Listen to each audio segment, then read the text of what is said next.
It began with absence. Caitlin Clark, the phenomenon who could sell out arenas with her mere presence, vanished from the spotlight. One day, she was dismantling defenses with her signature deep threes and no-look passes. The next, she was gone. The Fever's official statement was vague. A groin injury, nothing more. But as weeks dragged on without her, the silence grew deafening. No warm-ups, no road trips, no casual gym sightings. Rumors swirled that she'd flown to New York to consult top specialists, hinting at a far graver issue than a simple tweak. The All-Star Game in Indianapolis, her city, came and went without her.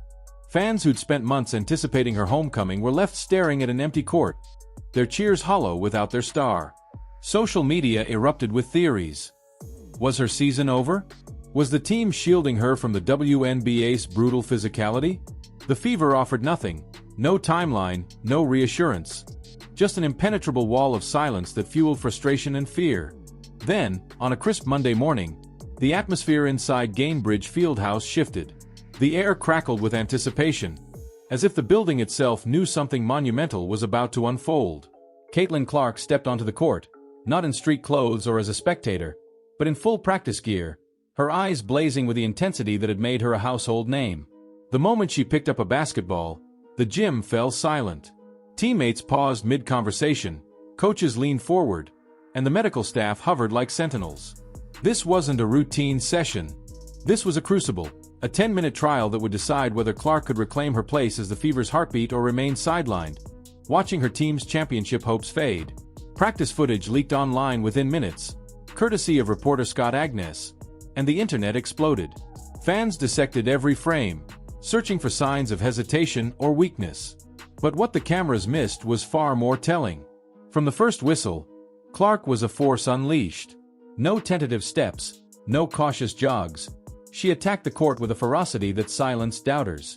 She exploded into cuts, planted hard on her injured leg, and drove to the rim with a purpose that echoed through the gym.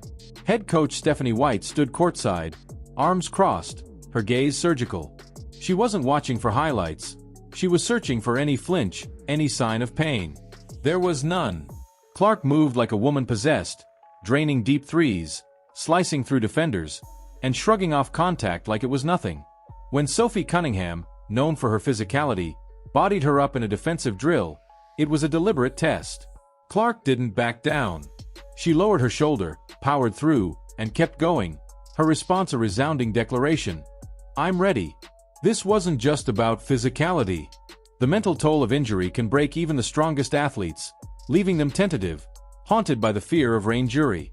But Clark played with a boldness that bordered on reckless. She demanded the ball in isolation, attacked the paint, and absorbed bumps without glancing at the bench. In those 10 minutes, she answered every question hanging over her comeback, and then some. By the time the whistle blew, Stephanie White didn't need a medical report. The team knew. The rookies stood taller, veterans exchanged knowing nods, and a quiet confidence rippled through the locker room. Clark wasn't just back, she was back with a vengeance. The aftermath was electric. As players drifted to the locker room, Clark lingered, sinking extra shots, unwilling to leave until she'd proven her point. White called her over, her expression unreadable. For a moment, they stood in silence, the weight of the moment hanging between them. "You look ready," White finally said, her words a green light. But then she leaned in, her voice low. "When you come back, it's war. They'll hit you harder than before. I'm not pulling you." Clark's smirk was pure defiance. "Good. I'm not asking you to."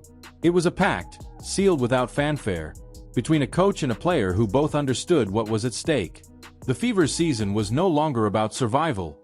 It was about dominance. Word of Clark's return spread like wildfire. Indianapolis buzzed with a fervor not seen since her college days. Tickets for the upcoming game against Chicago sold out in hours, resale prices soaring to triple their value. Local radio stations crackled with debate. Could Clark handle full minutes? Could she elevate the Fever from playoff hopefuls to contenders? Across the WNBA, opponents recalibrated their strategies, coaches issuing warnings. Clark's back. Expect fireworks. Inside the Fever's camp, preparation was meticulous. Practice schedules were locked in, recovery sessions timed to the minute, media access tightly controlled. The locker room hummed with a new energy. Less talk of if and more of how big. Clark herself stayed quiet, letting her game speak. Every deep three, every sharp pass, was a reminder. The Fever were whole again. Game night arrived, and Gainbridge Fieldhouse was a cauldron of noise. Fans in Clark jerseys roared as she warmed up, every jumper drawing cheers. A half-court swish sent the crowd into a frenzy, as if the game were already won. But Chicago wasn't there to celebrate. From the opening tip, they targeted Clark, crowding her space, testing her body. She answered with a first-quarter barrage, dropping double digits and igniting the arena. By halftime, her no-look pass to Cunningham for a corner three had the bench on its feet.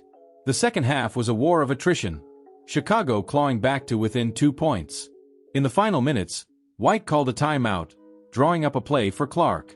"I've got it," Clark said, waving off a screen. She faced her defender, crossed left, stepped back, and launched a three that seemed to hang in the air forever. Swish! The crowd erupted, the sound shaking the rafters. On the next possession, she stole a pass and dished to Kelsey Mitchell for a dagger three, sealing the win. Clark's near triple-double wasn't just a stat line, it was a statement. Post-game, White called her the spark we've been missing. Cunningham said it felt like the band was back together. Clark, ever concise, smirked. "I told you I wouldn't come back unless I could go full speed." The victory reshaped the Fever's season. No longer underdogs, they were contenders, their confidence infectious. The league took notice, opponents rethinking their game plans. Clark's return wasn't just a comeback, it was a warning. The Indiana Fever were back, and they were dangerous. What do you think of Caitlin Clark's explosive return? Can the Fever ride this momentum to a championship?